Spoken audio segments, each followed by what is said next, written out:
Yo, what's up? Ang vlog na to ay tungkol sa partnership. Ako nga pala si John Ray Gumahad, ang founder at president. Ngayon ay CEO ng GNB Dynamics Corporation. Tapusin mo yung video na to dahil ibabahagi ko sa inyo yung mga bagay na natutunan natin sa pakikipag-partner. Meron na rin tayong ilang business na lugi dahil sa pakikipag-partner. Ikukwento ko muna sa inyo yung mga experiences natin naranasan pagdating sa pakikipag-partner. Pakikipag-partner sa negosyo, hindi sa jowa or kung ano man. Una-unang kwento ko, pagdating sa partnership, last 2 years ago, na itong GNB Dynamics mismo ay korporasyon po ito. May mga partner po ako dito, mga kaibigan ko, kaklase ko, Brad, and then yun. Sa madaling salita, kaya GNB yan, kasi tatlo talaga kaming nag-open yan. Pero nag-start ang GNB, actually, sole proprietor lang siya dati, which is GFG Dynamics lang yun, graphics icon. And then, after pandemic, nag-come up ako sa, gusto ko siya kasing maging korporasyon. So, nagkaroon tayo ng mga partners, matindi yung naging unang-unang experience natin dyan. Yung GFG Dynamics Corporation, shout out sa mga partners ko dyan. Grabe yung mga learnings na yun. Mataas masyado yung pangarap ko. And then yung mga partners ko okay naman, kaya lang nagkaroon talaga ng matinding pangyayari or lesson learned talaga na dumating sa atin doon. Ito kasi yung nangyari doon. After ng pandemic, gusto natin talagang lumipad or lumaki. So, nagpa-register tayo ng korporasyon, which is meron tayong mga partners. Ilan kami doon? Parang 5. Which is yung mga empleyado ko, binigyan ko sila ng mga shares at ginawa ko sila mga partners. Ayun na nga, medyo mabilis yung pangyayari kasi nga malupit yung naging kumpanya natin. Nagkaroon agad tayo ng matinding mga kliyente, which is nakipag-partner tayo or nakipag-ex-deal dun sa una-unang client namin. Ang setup is, ewan ko ba't pumayag ako nun. Ang setup is, tayo yung magsi-set up nung magfi-fit out nung mga yung unang branch nila, and then yung mga kasunod ay sigurado na sa company na siya ipapasok. Actually, yung pinaka-contact nun is yung sales ko.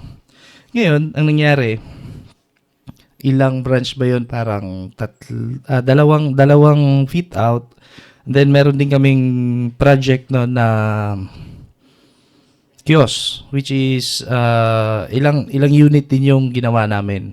So sa madaling salita, may trabaho. Meron kaming client, and then yung HR ko, yung HR namin, magaling din.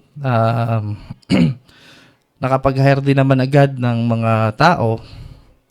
At yung sales namin ay actually galing siya sa ibang company, tapos dinala niya yung client papunta dito sa GFG Dynamics Corporation. So, ayun na. Ongoing yung process ng documents natin, legalities. Tapos, nag-avail din tayo ng lahat ng package about dun sa yung virtual. So, all set. Kanya-kanya department. May accounting, may bookkeeper, merong sales, merong HR, production, may mga team leaders. So, perfect ang kung titingnan mo. So ngayon, isang mali natin doon ay wala talaga kami pang malinaw na agreement o kung ano yung pero duties and responsibilities kumpleto, dahil malupit din yung HR natin, tinrabaho niya rin. So sa madaling salita, medyo okay na talaga yung company. Ang ginawa ko noon kasi nga matagal-tagal din kami hindi nakauwi at kailangan din natin dapat maiwan yung company para masubukan natin yung kung okay ba siya talaga. Kung tatakbo ba talaga siya or meron pang aayusin doon sa sistema. Actually, meron kaming sistema noon. Medyo okay naman yung mga reportings natin. dahil mga professional din yung naging kasama ko dito. So, sa madaling salita, umuwi ako ng Mindanao kasi nga sa tagal-tagal din ng panahon na hindi ako nakauwi. Dahil nga pandemic. Kasama ko yung pamilya ko, nag-Bailan kami. Unang linggo, okay naman. Namamonitor naman yung mga pangyayari, yung mga, kung may problema man, nasusolusyonan. And then, pagdating nung parang 2 weeks na, medyo natagalan ako doon kasi na-quarantine pa kami doon sa Jensen. Nagkaroon ng problema lalo na doon sa reporting kasi nga yung isang project namin is ang dapat mangyayari doon is lahat ng expenses sasagutin nung client and then pero yung makinarya yung company ko gagamitin lahat manpower pati yung mga vehicle, lahat-lahat, tools, equipments, pero wala kaming markup doon. Pero ang usapan, lahat ng branch ay ma-award sa amin. Kumbaga maging partner nila kami pagdating dun sa mga next na mga franchise na i-open. So yun yung deal. Ang nangyari, parang 2 weeks kailangan na magpasweldo sa mga tao. Ngayon, ang nasa sistema natin is kailangan dapat kung kukuha sila ng pera doon, kailangan ma-liquidate bago ang next na kasi dapat sagot ni client pati yung payroll, pati yung lahat ng basta expenses doon. So nangyayari, ongoing din yung dalawa Meron kaming kiosk, meron kaming fit out, and then pero ang nangyari noon, yung next na branch which is yung sa Quezon City, nag-down na yun sa amin. Nasa bank account namin. Ngayon, yung dito sa ongoing na pa lang is itong sa Marikina, yung main branch. Anong nangyari?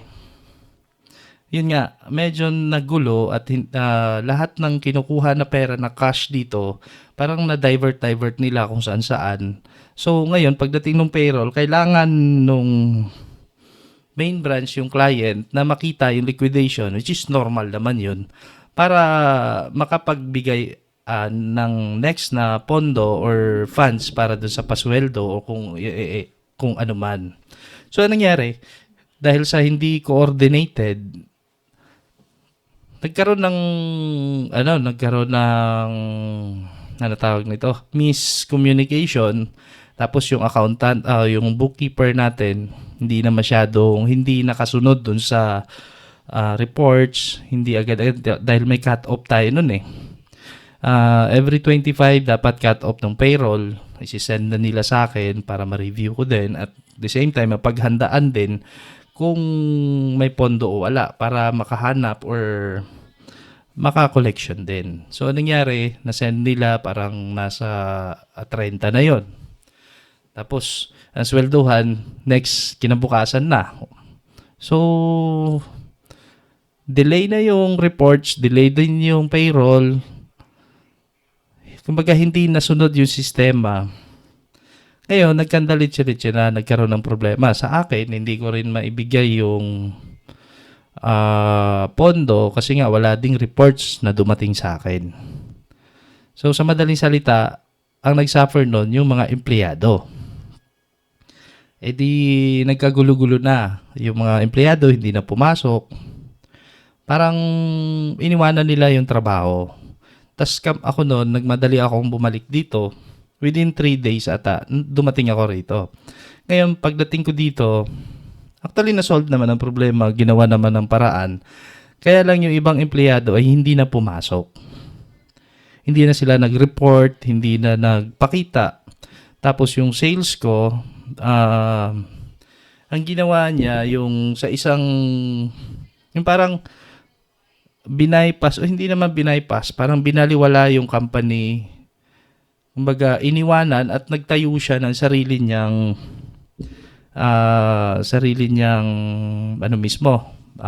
advertising or ano man yan, fit out company din. Ngayon, dala niya pati yung client. Tapos iniwanan nila yung mga, actually hindi nila tinapos. Umalis sila, nag-awol sila, dahil dun sa tinatrabaho na nila yung next na kiosk nun para dun sa isang client namin. Tapos yung natira dito na dun sa main branch, kami na rin nagtapos ng kapatid ko kasi kasama ko siya pagbalik dito kasi gawin ko sana siyang team leader nun. Ngayon, tinapos namin yung main branch at nagabuno pa kami nun eh. At syempre, company natin yon. Hindi natin pwedeng hayaan na masira. Kumbaga, pinaninindigan natin yung commitment natin na maayos tayong kausap. At the same time, akala natin maayos din kausap yung client. Dahil nga, tayo din naman pangalan natin yung nakataya doon. Although, siya yung kausap, yung sales ko. Pero syempre, company kasi yung usapan doon. Ngayon, tinapos namin yung project. Pagkatapos ng project, na turnover namin, tapos inayos na namin yung mga billing, yung lahat ng expenses para magkaroon ng breakdown or liquidation. So sa madaling salita, ayun, nag-abo na talaga kami nun. Tapos, hindi ko maintindihan dahil nga yung client syempre hawak nung sales ko. Anong nangyari? Doon sa next na branch, syempre nag-down sa akin yon. Tinapos namin yon. Pero yung mga kasunod, yung mga ibang project na nawala na kami sa picture. Nawala na kami ngayon sa So, grabe yung naging result sa amin nun. Yung GFG Dynamics Corporation, sobrang lugi or grabing learning yung dumating sa atin yun. Ang importante doon, hindi naman natin iniwanan, tinapos natin yung project, hinarap natin kung ano yung naging problema. Yun yung isa sa mga learning, grabe yung natutunan natin doon. Ang importante lang, kahit lugi man, ang lesson learned naman natin na ang grabe yung lesson learned natin na natutunan doon. So, ayun. After nung GFG, meron pa akong itong GNB Dynamics. Ito yung next na, actually hindi yun na-dissolve yung GFG Dynamics Corporation. Tapos biglang dumating yung mga kaibigan ko, yung Brad ko, shoutout kay Vincent Bingan at saka kay Nicor. Yun yung mga kasama natin sa GNB Dynamics Corporation. Although, hindi rin kami nag-success, nag-iwalay din kami, pero still magkakaibigan kami dahil dito naman, nagkaroon kami ng usapan, malinaw sa amin bawat isa. So, actually in time, we have plans pa rin. Kung napansin nyo yung last December, magkasama kami doon sa Christmas party sa office. Hanggang ngayon, magkakaibigan pa rin naman kami. Nagtutulungan kami kung ano yung mga pwedeng itulong namin sa bawat isa kasi may kanya-kanya din business. So in time pagka dadating din sa point na papalakas muna kami ng kanya-kanya naming business, and in the future possible magkaroon kami ng next na business din na magkakasama kami. So ayun, ang matip ko lang pagdating sa partnership, kailangan meron tayong malinaw na agreement. And then, yung agreement na yun, yung magiging guide natin sa bawat isa. Lalo na sa mga shares, paano ba natin trabahuin, kung paano yung magiging hatian natin. Maraming pwede. It's all about understanding, agreement, kailangan lang mag-usap. Napakaganda kung meron tayong partner pagdating sa business. Kasi kung gusto nating magtagumpay talaga o tumagal yung business natin, mas maganda may partner. Sa totoo lang, nag-focus ako ng business for almost 8 years, 9 years. Talagang itinaguyod ko, nandyan si Mrs., nandyan yung ate ko. Pero most of the time, tayo lang talaga ang humarap na solusyonan or trabahuin yung ibang mga problema, lalo na pagka may mga challenges sa business natin. Talagang solo flight tayo dyan. Sinusolusyonan natin yan. Hindi tayo nasuko. Kaya mas para sa akin ngayon, mas maganda kung meron tayong mga partners. Kasi mas madali mapag-usapan natin anong maganda, anong ano. Nasubukan ko nga dati. Kinukontra ko na yung sarili ko kung ano ba talaga ang tama, ano ba talaga ang magandang gawin. Totoo yun. Kinukontra ko, nagkaroon ng objection. What if ganito gawin natin? Tapos tatalikod ako. Sabihin ko, hindi, pangit yan. Dapat ganito gawin natin. So, alam mo yun, dahil ikaw lang mag-isa, kailangan mong, yung utak mo, kailangan mong magkaroon ng ibang perspective.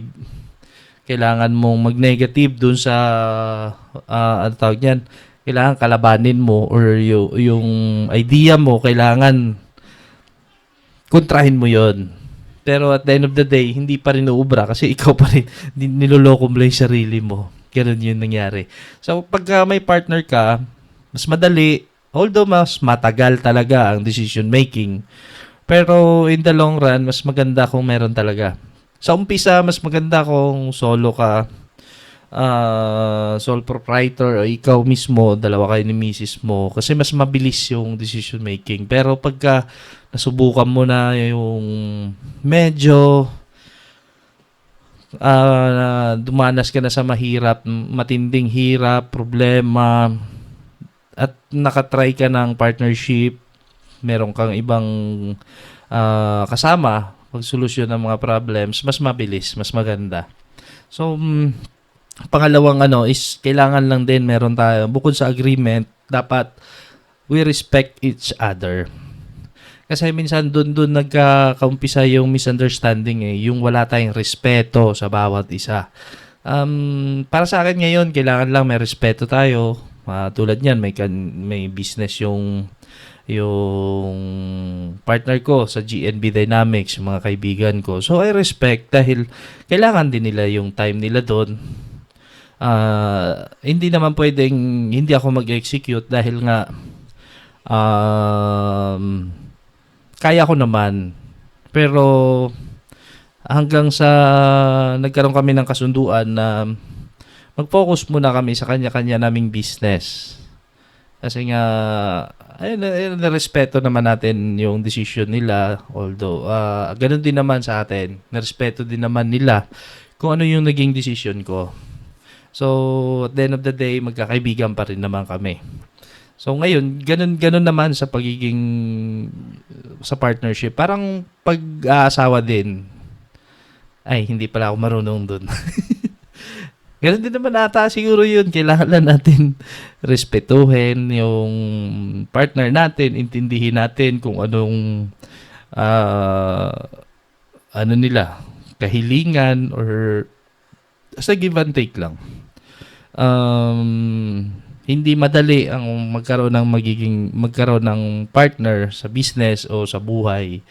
Pero kakayanin, wag lang tayo sumuko. Kailangan committed tayo, alam natin yung goal natin. Maayos at maayos natin 'yan. So, wag lang tayong sumuko. Or let's try and then enjoy natin yung buhay natin pagiging entrepreneur. In time, dadating din sa atin sa buhay natin yung mga tunay na partner natin. Mahirap din siya hanapin, pero hindi natin siya mahanap kung hindi natin susubukan. Yun lang yung para sa akin na actually hindi naman siya hinahanap.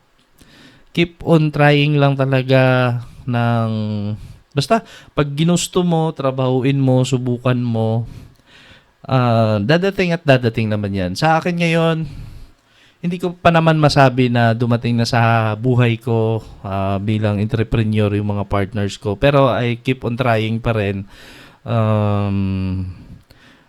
I respect kung wala silang time or the same din naman sila. Siguro nire-respeto din naman nila kung absent tayo or pero once na nagkaroon tayo nag-start na or nagkaroon na tayo ng agreement, full blast na talaga, meron na tayong goal o meron na tayong responsibilidad bawat isa, kailangan nating gampanan yun.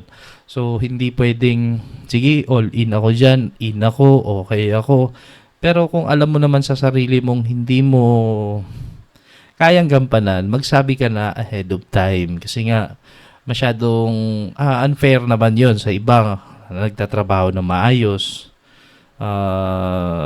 Doon nagkakaroon ng disrespect. Kaya kailangan i-adjust mo rin yung sarili mo doon sa mga partners mo kung respetuhin mo rin kasi yung iba nagbibigay talaga sila ng commitment, ng time nila, effort.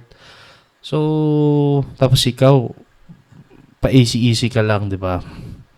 Binabaliwala mo lang yung binibigay nilang effort. So, disrespect 'yun. Hindi tatagal yung partnership at ako mismo sa sarili ko sisitahin kita or ako mismo kung hindi ko naman magampanan yan, magsasabi ako ng totoo na sige, partner or boss, medyo muna tayo ngayon, sige, tuloy lang tayo, hindi ko muna matutukan or ganun, basta respect lang bawat isa kung ano man may pinagdadaanan din tayo iti-treasure natin na nagkaroon tayo, blessed tayo na nagkaroon tayo ng mga partners. Ang isa dyan yun nga, may respeto, mahirap hanapin yun. Kaya pag nagkaroon ka ng mga ganong partners, i-treasure mo yan, alagaan mo at galingan mo rin para ikaw din mismo maging kapartner-partner din. Mahirap yung one side lang ang tinitingnan natin. Dapat ikaw mismo, i-adjust mo rin yung sarili mo kung kapartner-partner ka ba talaga, karapat-dapat ka ba dyan sa partnership na yan, na hindi ka man dapat magkaroon ng ikaw yung maging reason ng masisira yung galingan nyo bawat isa. Kumbaga, show mo, pakita mo sa grupo na deserving ka sa partnership na yon o sa korporasyon na yon. Pag ganun yung mindset natin pare-pareho, I'm sure mag-workout naman yun. So, pinaka-the best pa rin magkaroon tayo ng mga partners. So, ayun lang, keep on trying lang, pag-pray natin. Basta pag ginusto naman natin, ibibigay naman natin yan. Ibinibigay naman sa atin yan ng Panginoon. So, idasal natin. Pag-pray and then syempre execute pa rin tayo kasi hindi naman natin makukuha yan sa puro dasal tayo ng dasal pero wala naman tayong execution, wala naman tayong galaw. Paano ibibigay sa atin yun, di ba? So balance lang, dasal, execute, and then learn, failed fast, yun lang yun. Ako ang dami kong mali pero ang importante, hinaharap ko lahat at natututo talaga ako. Medyo mahina, kailangan lang ako ng maraming mali para madala, para matuto. Ako naman, hindi naman ako